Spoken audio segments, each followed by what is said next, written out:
Hello दोस्तों, horror domain Hindi channel में आप सभी का बहुत बहुत स्वागत है। आज मैं लेकर आया हूँ दो बिल्कुल सच्ची कैंपिंग हॉरर स्टोरीज। दोनों ही घटना बहुत ही ज़्यादा डरावनी है। तो ज़्यादा देर न करते हुए चलिए शुरू करते हैं। पहली घटना जो मैं आप लोगों को सुनाने जा रहा हूँ वो स्टीव नाम के एक शख्स ने रेडिट पर पोस्ट किया है। तो आगे की कहानी मैं आप लोगों को स्टीव के पॉइंट ऑफ व्यू से सुनाऊंगा। मेरा नाम स्टीव है और मुझे कैंपिंग का बहुत शौक है। मैं पेशे से एक कारपेंटर हूँ और अक्सर वीकेंड्स में मैं अपने कुछ दोस्तों के साथ एल्पाइन नेशनल फॉरेस्ट, जो कि हमारे ऑस्ट्रेलिया में बहुत ही मशहूर एक कैंप साइट है, वहाँ पर अक्सर मैं कैंपिंग करने जाता हूँ। ठीक ऐसे ही मैं सैटरडे नाइट को अपने 3 दोस्तों के साथ एल्पाइन नेशनल पार्क कैंपिंग करने पहुँच गया था। हम सभी दोस्त मेरे गाड़ी में बहुत मस्ती करते हुए जा रहे थे। पूरे रास्ते हमने जमकर बियर पिया। खैर फिर हम लोग एक अच्छी सी लोकेशन देख के टेंट लगाया और फिर कैंप के पास चकमक से आग जलाई। दोस्तों, मैं आपकी जानकारी के लिए बता दूं कि जब भी मैं और मेरे दोस्त कैंपिंग के लिए जाते थे तो ढेर सारी बियर के साथ मैं कैंपिंग के लिए कुछ ज़रूरी सामान भी लेकर जाता था। ज़रूरी सामान जैसे कि एक टॉर्च, एक चकमक, पानी की कुछ बोतल और मेरा M16 राइफल। खैर बॉनफायर के सामने हम 4 दोस्त बैठ के बियर पीते हुए इधर उधर की बातें कर रहे थे। ऐसे खुले आसमान के नीचे बॉनफायर के पास हाथों में चिल्ड बियर लेके 4 दोस्त एक साथ बैठ के हम लोग जिंदगी के सही मज़े ले रहे थे। लेकिन कुछ देर बाद कुछ ऐसा हुआ जिसके बाद जिंदगी हमारे मज़े लेने लगी। हम सबका कैंपिंग का प्लान 2 दिनों तक था, यानी हम सभी मंडे मॉर्निंग को वहाँ से घर आने वाले थे। लेकिन कुदरत का प्लान कुछ और ही था। खैर देर रात तक बॉनफायर के पास पार्टी करने के बाद हम लोग खाना खा के अपने अपने कैंप पे जाके सो गए। खैर फिर आधी रात में मेरे एक दोस्त को टॉयलेट लगी। मेरा वो दोस्त बहुत ही ज़्यादा डरपोक था। 2 बच्चों के बाप होने के बाद भी वो रात को टॉयलेट जाने से डरता था। फिर उसने मुझे रात को जगाया और फिर मैं और मेरा वो दोस्त कैंप से थोड़ी दूरी में झाड़ियों में टॉयलेट करने लगे। उसके बाद टॉयलेट करके हम लोग फिर से सो गए। इसके कुछ घंटे बाद ही मेरे उस दोस्त ने फिर से मुझे जगाया। उसकी इन हरकतों से तंग आके फिर मैंने उससे कहा कि इतना बियर पीते ही क्यों हो यार तुम, मेरे सर पे ही मूत दो ना।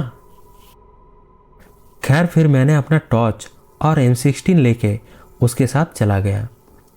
फिर टॉयलेट करते हुए मेरा वो दोस्त झाड़ियों के पास से भागते हुए मेरे पास आ गया। वो डर से कांप रहा था, मानो उसने किसी भूत को देख लिया हो। मैंने उससे पूछा कि यार तुम इतना कांप क्यों रहे हो, आखिर तुमने वहां पर क्या देखा। मेरा इतना कहने के बाद भी मेरा वो दोस्त मुझे कोई जवाब नहीं दिया, बस उन झाड़ियों की ओर देखकर डर से कांप रहा था। खैर फिर मैंने उन झाड़ियों के पास जाके उस तरफ टॉर्च घुमाया जहां से मेरा दोस्त भागते हुए आया था। कुछ देर तक टॉर्च की रोशनी से यहाँ वहाँ देखने के बाद भी मुझे कुछ नहीं दिखा।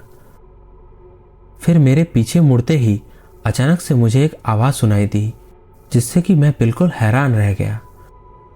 दूर उन झाड़ियों के पास किसी एक पेड़ के पीछे से ये आवाज़ आ रही थी, पापा मैं यहाँ छुपी हूँ, मुझे आके ढूंढो। ये आवाज़ मेरी 6 साल की बेटी की थी। उस घने जंगल में इतनी रात को मेरी बेटी की आवाज़ सुनकर मैं तो बिल्कुल चौंक गया। लेकिन मुझे इतना पता था कि वो जो कोई भी हो, लेकिन मेरी बेटी नहीं है। फिर मैंने अपना M16 राइफल उठाया और फिर उस आवाज़ का इंतज़ार करने लगा, क्योंकि टॉर्च की रोशनी से मुझे कुछ नहीं दिख रहा था और पूरा जंगल एक जैसा ही लग रहा था। फिर कुछ देर बाद दोबारा जब वो आवाज़ मुझे सुनाई दी, पापा मैं यहाँ छुपी हूँ, ठीक तभी जहाँ से वो आवाज़ आ रही थी उस तरफ मैंने 2 राउंड फायर कर दिया। मेरे गोली चलाते ही पेड़ के पीछे से एक 10 फुट लंबा हिरन जैसा जीप 2 पैरों से भागता हुआ जंगल के अंदर भाग गया। वो बिजली की तेजी से जंगल की ओर भागा था और मैं उसका चेहरा तक भी नहीं देख पाया। मुझे समझने में देर नहीं लगा कि ये वही शैतान है जो कि मेरी बेटी का आवाज़ निकाल रहा था, और इस भयानक जीव को ही अभी अभी मेरे दोस्त ने भी देखा था।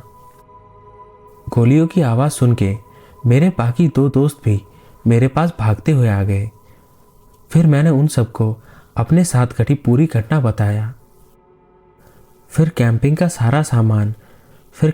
सारा सामान समेट के तुरंत वहाँ से निकल गया।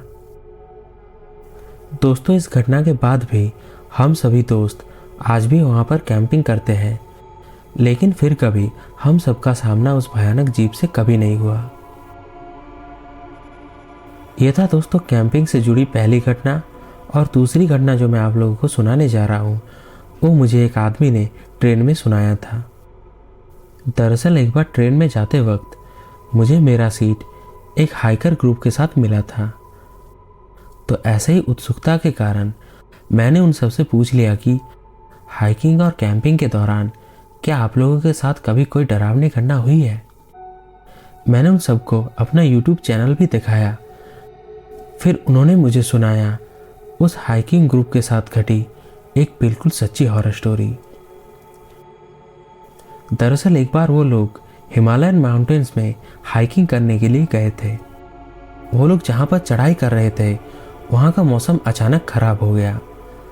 बारिश होने के बाद बहुत तेज बर्फीला तूफान शुरू हो गया।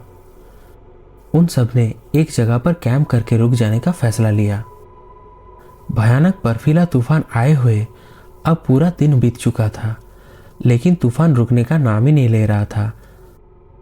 फिर शाम को सभी खाना खा के वहीं सो गए। वो हाइकिंग ग्रुप कई सालों से ऐसे ही ट्रैकिंग करते आई है और इससे पहले कई बार बर्फीला तूफान का भी सामना कर चुकी है, इसीलिए ये सब उनके लिए बेशक बहुत ही आम बात था। खैर उस रात सभी ठीक से सोए। फिर अगले दिन मौसम खराब होने की वजह से वो लोग वहीं पर ही रुक गए। फिर दूसरी रात लगभग सुबह के 4 बजे एक बड़े से पेड़ के गिरने की आवाज़ से उन सभी का नींद खुल गया। ऐसे मौसम में बर्फीले पहाड़ों में एवलांच का खतरा रहता है, जो कि कभी भी आ सकती है। और मैं आपको बता दूं कि एवलांच जानलेवा होता है। इसीलिए कुछ लोग कैंप से निकल के टॉर्च लेकर वही आसपास देखने लगे। तभी अचानक टॉर्च की रोशनी में उन सब ने जो देखा वो देखकर उनके पैरों तले से ज़मीन ही खिसक गई, या यूं कहूं उनके पैरों तले से बर्फ खिसक गई। उन्होंने देखा कि एक बहुत ही बड़ा और सफ़ेद भालू जैसा जीव अपने छोटे बच्चे के साथ उन सबके कैंप के पास ही घूम रहा है। लेकिन हैरान कर देने वाली बात तो ये है कि वो भालू और भालू का बच्चा दोनों ही किसी आम भालू से बहुत ही ज़्यादा बड़े थे, और उस भालू के पंजे किसी आम भालू से 4-5 गुना ज़्यादा बड़े थे। फिर कुछ ही सेकंड बाद वो बड़ा सा भालू जैसा जीव और उसका बच्चा बर्फ में कहीं गायब हो गए। वो सफ़ेद भालू जैसा जीव उन सबसे लगभग 300 मीटर की दूरी पर थे। फिर वो लोग भागते हुए बाकियों को जगाया और उस जगह गए जहाँ पर उन्होंने वो बड़ा सा भालू और उसके बच्चे को देखा था। वहाँ पर जाके उन्होंने जो पाया वो देखकर वो लोग बहुत ही ज़्यादा घबरा गए, क्योंकि वहाँ पर भालू के जो पैरों के निशान थे वो किसी आम भालू के नहीं थे, क्योंकि वो पैरों के निशान बहुत ही ज़्यादा बड़े थे, जबकि ऊपर से इतनी बर्फबारी हो रही है। फिर भी वो पैरों के निशान बहुत ही बड़े और स्पष्ट थे। उस हाइकिंग ग्रुप के एक मेंबर ने तो उस जानवर की पैरों की निशान की तस्वीर भी खींची थी, लेकिन उस दिन मेरी किस्मत ही खराब थी, क्योंकि जिस फ़ोन से उन्होंने वो तस्वीर लिया था ट्रेन में चढ़ते वक्त उनका वो फ़ोन चोरी हो गया था। खैर ये घटना सुन के मुझे उस दिन ट्रेन में बहुत ही ज़्यादा मज़ा आया, और मुझे लगता है कि ये कहानी बिल्कुल सच है। तो ये था दोस्तों कैंपिंग की 2 बिल्कुल सच्ची हॉरर स्टोरीज़। आशा करता हूँ आपको ये दोनों सच्ची घटना बहुत ही ज़्यादा पसंद आया होगा। दोस्तों, अगर आपको ये वीडियो अच्छा लगा तो इस वीडियो को लाइक करें, अपने उन दोस्तों के साथ शेयर करें जिन्हें हॉरर स्टोरी सुनना पसंद हो, और हॉरर डोमेन हिंदी चैनल को सब्सक्राइब करके बेल आइकन को ऑल पर सेट करें ताकि जब भी मैं नया वीडियो डालूं तो आपको सबसे पहले पता चले।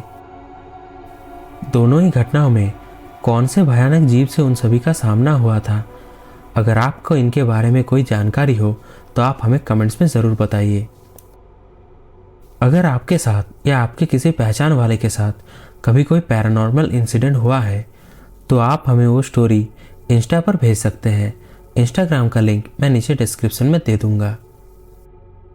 आप चाहे तो हॉरर डोमेन हिंदी का टेलीग्राम चैनल भी ज्वाइन कर सकते हैं।